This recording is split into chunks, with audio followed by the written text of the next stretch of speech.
Welcome to Brainish English Stories. Jacques Randall had dinner alone at his home. After that, he told his helper that he could go outside. Then, he sat down at his table to write letters. He did this every year. He'd think about what had happened in his life since the last New Year's Day. He remembered his friends and wrote them friendly New Year's messages on January 1st. Jacques opened a drawer, took out a picture of a woman, looked at it, and kissed it. Then, he put it next to a piece of paper and began to write. "My dear Irene, you probably got the little gift I sent you. I sent it to the maid. I stayed at home this evening to tell you." His pen stopped. Jacques got up and started walking around the room. For 10 months, he had a special person in his life, different from the others. She wasn't like the people you briefly get involved with in the theater world or other similar places. He loved her, and she loved him back.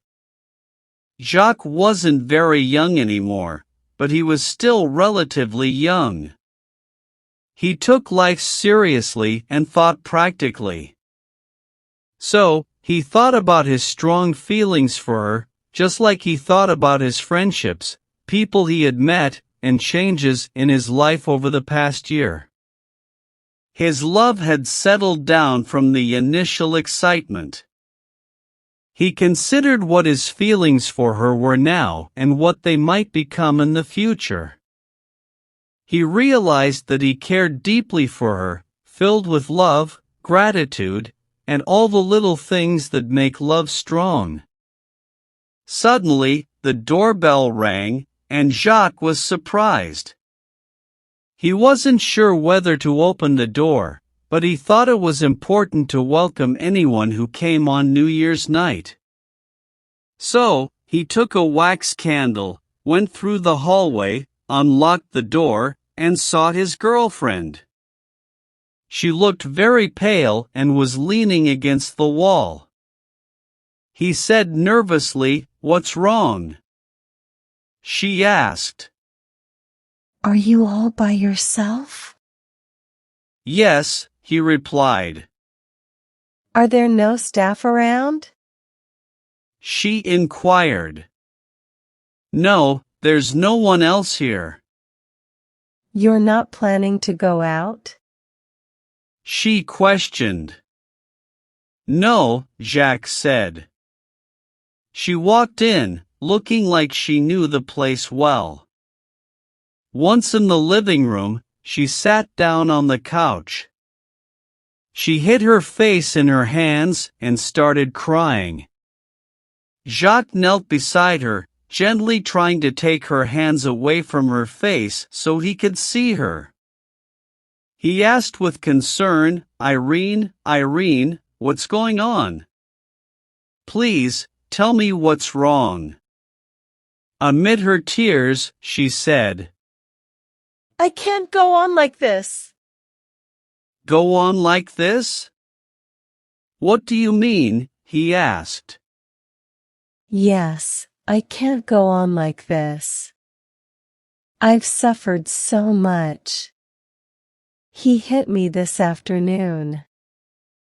"Who? Your husband?" "Yes, my husband." "Ah." Jacques was surprised. He had never thought her husband could be so cruel. Her husband seemed like a sophisticated man, part of the upper class. He was a member of a club, loved horses, enjoyed going to the theater, and was skilled in fencing. People knew him and spoke highly of him. He had polite manners, but he wasn't particularly intelligent.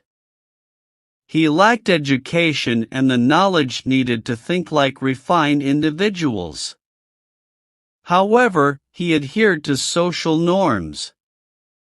He seemed to be a devoted husband, as expected among affluent and well-mannered people. He showed concern for Irene's desires, her well-being, her clothing, and allowed her considerable freedom. As Jacques became Irene's friend and later her lover, his interactions with her husband remained affable, as was appropriate. Jacques had never suspected that their marriage was troubled, so this revelation caught him off guard.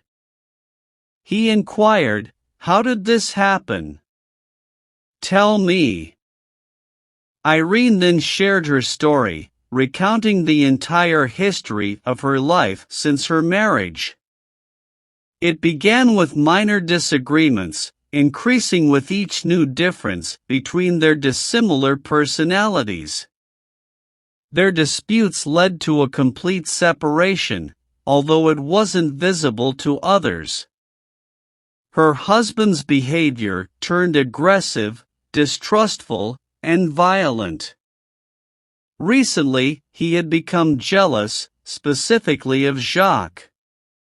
On the very day of their altercation, he had struck her. She made it clear, saying, I won't return to him. Do as you wish with me. Jacques sat down across from her, their knees touching. He gently held her hands and said, "My dear, you're about to make a big, irreversible mistake.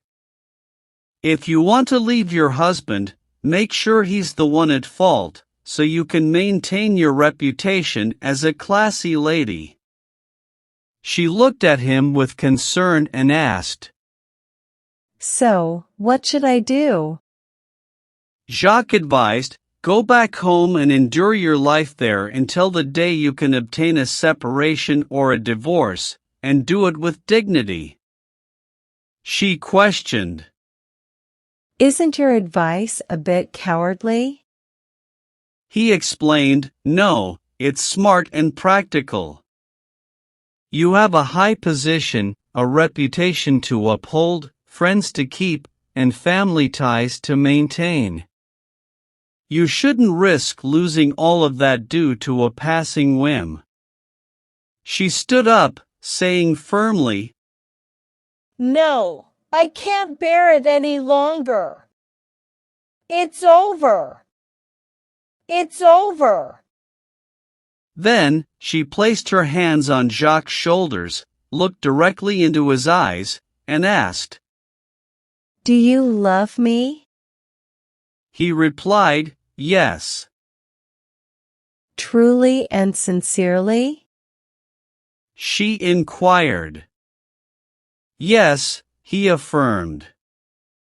In that case, take care of me. She requested. He exclaimed, "Take care of you? In my own house? Here? Why, you're acting irrationally. It would mean losing you forever, with no chance of getting you back. You're being unreasonable." She replied slowly and seriously, like someone who knows the seriousness of her words. Listen, Jacques. He has forbidden me to see you again, and I won't play this game of secretly coming to your house. You must either lose me or accept me. My dear Irene, in that case, get a divorce, and I'll marry you. She responded. Yes, you'll marry me in at least 2 years. Your love is patient. Look here. Think about it. If you stay here, he'll come tomorrow to take you away. He's your husband, and he has the law on his side. I didn't ask you to keep me in your own house, Jacques. I just wanted you to take me somewhere else. I thought you loved me enough to do that. I was wrong. Goodbye.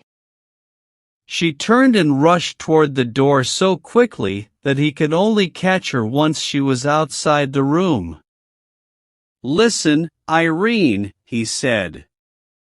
She struggled and wouldn't listen to him. Her eyes were filled with tears, and she stuttered. Leave me alone. Leave me alone. Leave me alone. He insisted on making her sit down and, once again kneeling at her feet, he presented a series of reasons and advice to help her understand the foolishness and the terrible risks of her plan.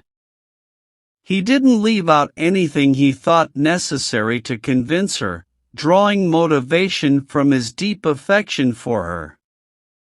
As she stayed silent and remained as cold as ice, he pleaded with her and implored her to listen, to trust him, and to follow his advice. When he finished speaking, she responded, Are you willing to let me go now? Remove your hands so I can get up. "Listen, Irene." Will you let me go? "Irene, is your decision final?" Will you let me go? "Just tell me if you're absolutely sure about this decision, this hasty choice of yours, which you'll deeply regret." Yes, let me go. "Then go. You know this is your place. We'll leave tomorrow morning." Despite his efforts, she rose to her feet and said sternly, No! It's too late! I don't want sacrifice or devotion. "Stay. I've done what I should. I've said what I had to say. I have no more responsibility for you. My conscience is clear. Tell me what you want me to do, and I'll obey." She returned to her seat, gazing at him for a while, and then calmly asked, So, explain. "Explain what? What would you like me to clarify?" Everything you were thinking before you changed your mind. Then I'll decide what to do. "But I didn't think of anything at all. I had to warn you about the foolish choice you were making. You insist, so I want to be a part of this decision, and I even demand it." It's not common to change one's mind so quickly. "Listen, my dear love. This isn't about sacrifice or devotion. On the day I realized I loved you, I told myself what every lover should in the same situation: the man who loves a woman, who makes an effort to win her, who wins her heart, and who takes her, forms a sacred connection with himself and with her. Of course, this applies when the woman is like you, not someone with a fickle heart who's easily influenced. Marriage has significant social and legal value, but I believe it has only a small moral value when you consider how it usually happens. So, when a woman is legally married but has no real love for her husband, when her heart is free, and she meets a man she cares for and gives herself to him, when a man who's not tied to anyone else takes her in this way, I say they commit to each other through a mutual and free agreement more strongly than the I do said at the mayor's office. I believe that if both are honorable people, their bond will be more intimate, genuine, and healthy than if they had all the religious ceremonies to sanctify it. This woman takes great risks. She knows it and gives everything: her heart, her body, her soul, her honor, her life. She's aware of the troubles, dangers, and disasters that might come her way. She dares to be bold, courageous, and ready to face anything, even her husband, who might harm her, and society, which might reject her. That's why she deserves respect, even in the midst of her marital unfaithfulness.